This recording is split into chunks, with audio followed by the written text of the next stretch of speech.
আহা! আমার কুমড়ো গাছটা কত বড় হয়ে গেছে। কয়েকটা কুমড়ো ফলেছে দেখছি। আজকে একটা কুমড়ো কেটে রান্না করে খেলে কেমন হয়? গিন্নিকে জিজ্ঞাসা করি। গিন্নি, আরে ও গিন্নি, আরে ঝাড়ু দেওয়া বন্ধ করে একবার আমার কাছে শুনে যাও দেখি। কি হলো? আমাকে আবার কিসের জন্য দরকার পড়লো?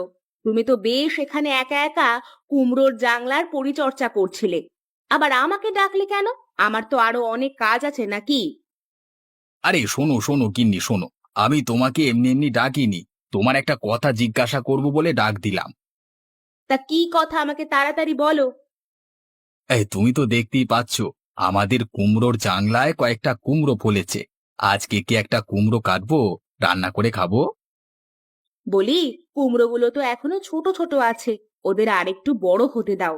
এখন থেকেই ছোট ছোট কুমড়োগুলোকে খাওয়ার জন্য তুমি এত উতলা হয়ে উঠছো কেন বলো তো? আর একটু বড় হলে দেখবে, তখন খেতে খুব ভালো লাগবে। হ্যাঁ গিন্নি, এটা তুমি ঠিক কথাই বলেছ। ঠিক আছে, এখন বরং কুমড়োগুলো থাক, আরো কুমড়ো কিছু ফলুক, তারপর না হয় একেবারে তুলবো, কেমন? হ্যাঁ, তুমি এখন বাজারে যাবে তো? ঘরে কিন্তু কাঁচা বাজার সবকিছু শেষ হয়ে গেছে। আজকে না আনলে রান্না করতে পারবো না। হ্যাঁ হ্যাঁ গিন্নি, বাজারে তো বেরোবো, কিন্তু কি আনতে হবে তুমি আমাকে একটু বলে দিও। আজকে কি কিছুটা মাছ নিয়ে আসবো? অনেকদিন তো মাছ মাংস খাওয়া হয় না। বাবা, আজকে মাছ না, আজকে আমি একটু মাংস খাবো। তুমি আজকে বাজার থেকে মাংস আনো। ওরে পাজি মেয়ে, তুই এমনিতে বাড়িতে কাজ করতে বললে ঘুম থেকে উঠিস না। ঘুমের বাহানা করে খাটের ওপর পড়ে থাকিস। আর এখন যেই শুনেছিস বাবার সাথে মাছ মাংস আনবার কথা বলছি, অমনি তুই উঠে চলে এসেছিস।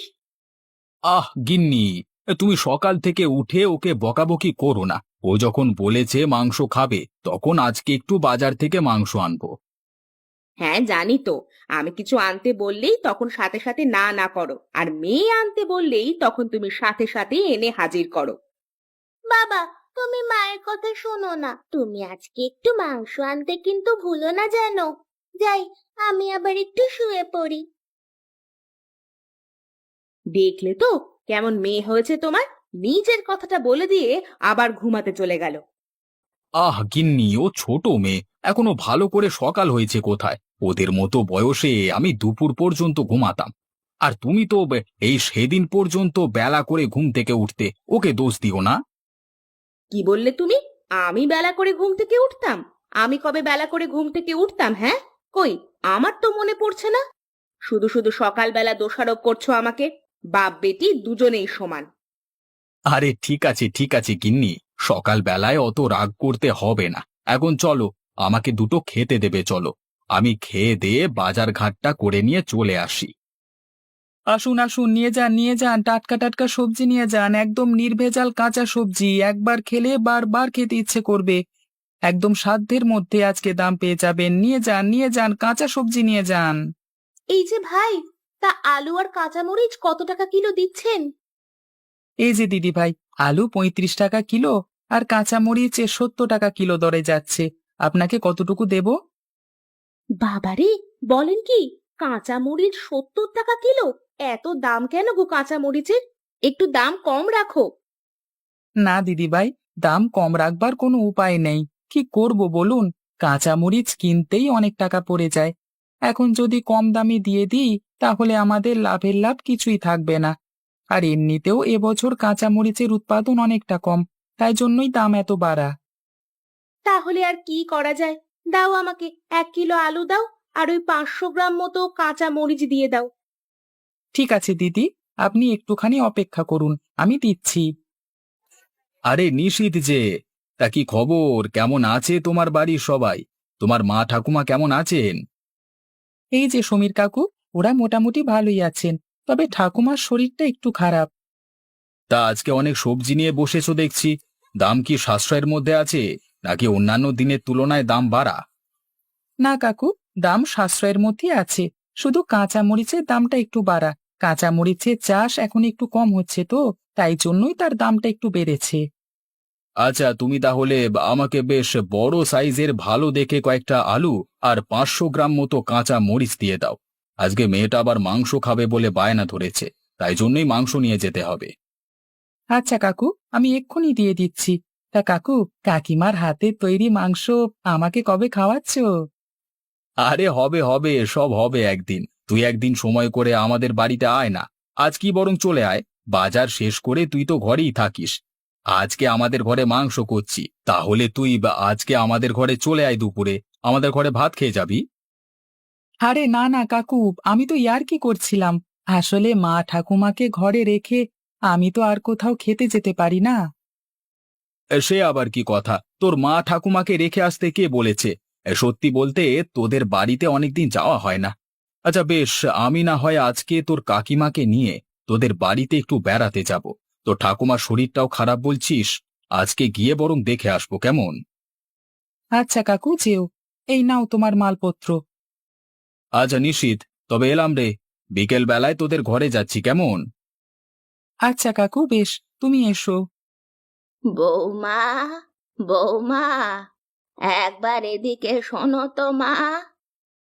হ্যাঁ মা, বলুন, কিছু প্রয়োজন ছিল আপনার? আমাকে এক গ্লাস জল খাওয়াবে মা? বড় তেষ্টা পেয়েছে। হ্যাঁ মা, আপনি একটু অপেক্ষা করুন। আপনাকে যা তা জল খাওয়ানো যাবে না, তাই জন্য আমি জল ফুটিয়ে গরম করছি। সেই ফোটানো জলকে আমি আপনাকে খাওয়াবো। আপনি একটু অপেক্ষা করুন, আমি রান্নাঘর থেকে গরম জলটা নিয়ে আসি। উঠুন মা, আমি আপনাকে জলটা খাইয়ে দিই। বৌমা, তোমাকে আমি খুব কষ্ট দিচ্ছি মা, কিন্তু কি করব বলো? বয়স হয়েছে তো, তাই জন্য তোমার ওপর নির্ভর করে আছি। আপনি ও কথা বলবেন না মা। আপনার বয়স হয়েছে, তাই আবার কদিন ধরে আপনার শরীরটাও দুর্বল। আজকে নিশীথ বাজার থেকে ফিরবার সময় ওষুধ আনবে বলেছে। দেখবেন কদিন ওষুধ খেলেই আপনি পুনরায় সুস্থ হয়ে উঠবেন। আমি আর সুস্থ হয়ে কি করব মা? তুমি নিশীথকে বারণ করো ওষুধ আনতে। আমি সুস্থ হয়ে উঠলে আবার তোমার ওপর বোঝা হয়ে যাব। তার চেয়ে যেমন চলছে চলতে দাও। না মা, তা বললে আবার হয় নাকি? আপনাকে এইভাবে অসুস্থ শরীরে ফেলে রাখা যাবে না। আপনাকে সুস্থ হতে হবে। সামান্য শরীর খারাপ হয়েছে, ও নিয়ে আপনি কোনো চিন্তা করবেন না। ওই ধরনের শরীর খারাপ সকলেরই হয়। তুমি আমার একটা কথা রাখবে মা? হ্যাঁ, বলুন, কি কথা? আমার কিছুটা কুমড়ো শাক দিয়ে ইলিশ মাছের ঝাল খেতে ইচ্ছা করছে। কতদিন খাইনি, তুমি আমাকে খাওয়াবে মা? হ্যাঁ মা, সে আর এমন কি। কালকেই আমি নিশীথকে বলবো বাজার থেকে আসার সময় ও যেন কিছুটা ইলিশ মাছ নিয়ে আসে। আর কুমড়ো শাক তো লতা দিদিদের ঘরেই পাওয়া যায়। ওদের ঘরে অনেক কুমড়ো শাক হয়েছে। আচ্ছা মা, তবে তাই হোক। যাও মা, তুমি এখন তোমার কাজ করে নাও। আমি শুধু শুধু বকিয়ে তোমার সময় নষ্ট করছি। কি ঠাকুমা, শরীর কেমন আছে এখন? তোমার জন্য ওষুধ নিয়ে চলে এসেছি। দেখো, দুদিনের মধ্যেই তোমার শরীর সুস্থ হয়ে যাবে। আবার আমার জন্য ওষুধ নিয়ে আসতে গেলি কেন রে দাদু ভাই? আমি তোদের কাঁধে বোঝা হয়ে আছি। এই শরীর খারাপ নিয়ে চলে গেলেই তোরা বোঝা থেকে মুক্তি পাবি। তোদের জীবনে আমি কি দিয়েছি বল? তোকে ভালো করে লেখাপড়াটা পর্যন্ত শেখাতে পারিনি। তুই ছোট থাকতে বাবাকে হারালি, তারপর ধীরে ধীরে সংসারের হাল তুই ধরলি। তোর কষ্ট দেখে আমার খুব দুঃখ হয় রে দাদু ভাই। আহ ঠাকুমা, তুমি এসব কথা বলে শুধু শুধু মন খারাপ করো না। অতীতের কথা ভেবে কেউ সুখী হতে পারে না ঠাকুমা। আমি যেটা পেয়েছি আর যেটা হারিয়েছি সবই আমার ভাগ্যে লেখা ছিল। তুমি নিজেকে দোষারোপ করো না। শোন বাবা, তোর ঠাকুমা আজকে বলছিল যে ওনার নাকি কুমড়ো শাক দিয়ে ইলিশ মাছ খেতে খুব ইচ্ছে করছে। কালকে তুই বাজার থেকে ফেরবার সময় একটু ইলিশ মাছ কিনে আনিস না রে বাবা। আচ্ছা মা, তুমি কোনো চিন্তা করো না। আমি কালকে বাজার থেকে আসবার সময় ইলিশ মাছ কিনে আনবো। আর কুমড়ো শাক তো আমাদের লতা কাকিমার বাড়িতেই আছে। আমি কালকে বরং লতাদির বাড়িতে গিয়ে কিছুটা কুমড়ো শাক নিয়ে আসবো। ও হ্যাঁ, তোমাকে বলতেই ভুলে গেছি। আজকে সমীর কাকা আমার কাছে সবজি কিনতে এসেছিল। আমি বললাম অনেকদিন যাও না আমাদের বাড়ি, ঠাকুমার শরীর খারাপ। তা সমীর কাকু বলল কাকার কাকিমা পিঙ্কিকে নিয়ে আজকে বিকেলে আমাদের বাড়িতে আসবে। আরে বাহ, এটা তো দারুণ খবর। ওরা অনেকদিন সত্যিই আমাদের বাড়িতে আসে না, আজকে এসে বরং মাকে একবার দেখে যাক। কিন্তু ওদেরকে যে কি খেতে দেবো বল দেখি, ঘরে তো বিশেষ কিছু নেই। তুমি কিছু চিন্তা করো না, আমি বরং বিকেল বেলায় কিছু মিষ্টি এনে দেব। তুমি সেগুলো ওদেরকে খেতে দিও, কেমন? এখন দাও দেখি, আমাকে দুটিখানি খেতে দাও। সেই কোন সকালে খেয়ে গেছি, খিদে পেয়ে গেছে আমার। হ্যাঁ বৌমা, দাদু ভাইকে খেতে দাও। খিদের তাড়নায় মুখটাও শুকিয়ে গেছে বেচারাটার। দাদু ভাই, তুই এখানে বস বাবা। ধুর, দিন যেন কাটতে চায় না, জীবনটা যেন একঘেয়ে হয়ে গেছে, কিছুই যেন ভালো লাগে না। কোনো উৎসব মেলা কিছুই নেই, সারাদিন শুধু খাটো খাও খাটো খাও। এইভাবে জীবন কাটাতে আর ভালো লাগে না। না, আজকে আর মাছ ধরতে যাব না। আজকে সারাদিন এই নৌকার উপরই শুয়ে থাকবো। তেত্তেরি। কি হে রতন, এই নৌকার উপর বসে বসে কি করছো একা একা? কি আর করবো দাদা, এই বসে একটু সময় কাটাচ্ছি। তা তুমি কোথায় যাচ্ছো দাদা, বাজার করতে নাকি? না হে রতন, আমি বাজার সেই সকালেই করে নিয়ে চলে এসেছি। এখন কি করব, একটু বেড়াতে এসেছিলাম। ঘরে তো কাজকর্ম নেই, সংসারও নেই, অতএব মাথায় চিন্তাও নেই। এদিক ওদিক বেরিয়ে দুপুরবেলায় গিয়ে দুটো ভাত ডাল রান্না করে খেয়ে নেব। আমিও বসে বসে সেই কথাই ভাবছিলাম দাদা, ভাবছিলাম জীবনটা একঘেয়ে হয়ে গেছে। মাঝে মাঝে কোনো উৎসব অনুষ্ঠান হলেও ভালো লাগে, কিন্তু এই পোড়া গ্রামে সেসব যে কবে হবে তার উপায় নাই। তুমি এখন কি মাছ ধরতে নদীতে যাবে? তাহলে আমি চলে যাচ্ছি, শুধু শুধু তোমাকে জ্বালাবো না। আরে না না দাদা, আমি এখন মাছ ধরতে যাব না। তুমি এসো, আমার নৌকায় উঠে বসো। তোমার সঙ্গেই বরং দুটো গল্প করি বসে বসে। আজকে আর মাছ ধরতে যেতে ভালো লাগছে না। তা রতন, সত্যি বলতে তোমার সাথে নৌকা করে নদীতে যাওয়ার খুব ইচ্ছে ছিল। আসলে তুমি যে কিভাবে মাছ ধরো সেটাই দেখবার খুব ইচ্ছে ছিল। আজকে যখন সময় পেলাম, তুমি তো আবার বলছো আজকে যাবে না। না দাদা, যাব না বলছি না, আজকে যেতে ভালো লাগছিল না। তা তুমি যখন বলছো আমার মাছ ধরা দেখবে, তাহলে একবার যাওয়াই যাক। চলো না, তোমার সাথে মাঝ নদীতে গিয়ে দেখে আসি যে তুমি কেমন করে মাছ ধরো। আমি ভবিষ্যতে নৌকা কিনে মাছ ধরবো বলে এসব বলছি না তোমাকে, এটা আমার একটা কৌতূহল বলতে পারো। বেশ, তবে চলো, নৌকা করে মাঝ নদীতে মাছ ধরতে যাওয়া যাক। এই আমরা চলে এলাম মাঝ নদীতে। এবার দেখো দাদা, আমি কেমন করে জালে করে মাছ ধরি। আরে রতন, করেছো কি? একবার জাল ফেলেই তুমি ইলিশ মাছ ধরে ফেললে। বাবা, তোমার হাতের জাদু আছে বলতে হবে। আরে দাদা, সেই তো গো, আমিও যে বিশ্বাস করতে পারছি না যে আমি ইলিশ মাছ তুলে এনেছি। অন্যান্য দিন কিন্তু ইলিশ মাছ ধরতে আমার দম বেরিয়ে যায়, আর আজকে একবার জাল ফেলতেই এতগুলো ইলিশ মাছ আমার জালে এসে ধরা দিল। এ যে অবিশ্বাস্য ব্যাপার। ভালোই হলো রতন, তোর আজকে কিছু ইলিশ মাছ বিক্রি করা হয়ে যাবে, সাথে নিজের খাওয়ার জন্য অনেক দিন বাদ ইলিশ মাছ পেয়ে যাবি। আরে কি বলছো তুমি রাজুদা, আজকে তুমি যদি আমাকে বলে মাঝ নদীতে না নিয়ে আসতে, তাহলে হয়তো কোনোদিনই আমি এতগুলো ইলিশ মাছ পেতাম না। তুমি বিশ্বাস করো, আমি অন্যান্য দিন একটা ইলিশ মাছ ধরতেই ক্লান্ত হয়ে যাই, আজকে তোমার দৌলতেই এতগুলো ইলিশ মাছ পেলাম। আরে রতন, আমি আবার কি করলাম? তুই তো নিজের হাতে জাল ফেলে এতগুলো ইলিশ মাছ ধরলি। এখন চল, বেশি দেরি না করে এগুলো বরং বাজারে বিক্রি করে দিবি চল, তোর আজকে ভালোই মুনাফা হবে। না দাদা, আমি আজকে প্রতিজ্ঞা করেছিলাম যে আমি মাছ ধরতে আসবো না। যেহেতু তোমার দৌলতে আজকে আমি মাছ ধরতে এসেছি, সেহেতু এই মাছগুলোকে আমি আজকে আর বিক্রি করব না। আরে কি পাগলের মতো বকছিস রতন, তুই এই মাছগুলো বিক্রি করলে আজকে লালে লাল হয়ে যাবি। তোর আজকে এত মুনাফা হবে যে তুই কল্পনাও করতে পারবি না। অতএব বোকামো না করে জলদি জলদি মাছগুলো বিক্রি করবার ব্যবস্থা কর। না গো দাদা, আমি এই মাছ আজকে আর বিক্রি করব না। এই মাছ আমি গ্রামের সমস্ত লোকেদের ভাগ করে দেব। আমি একা মানুষ, এত মুনাফা করে আমি করবটা কি? আজকে যদি আমি এই মাছ গ্রামের লোকেদের মধ্যে ভাগ করে দিই, তাহলে আমার থেকে বেশি আনন্দিত আর কেউ হবে না।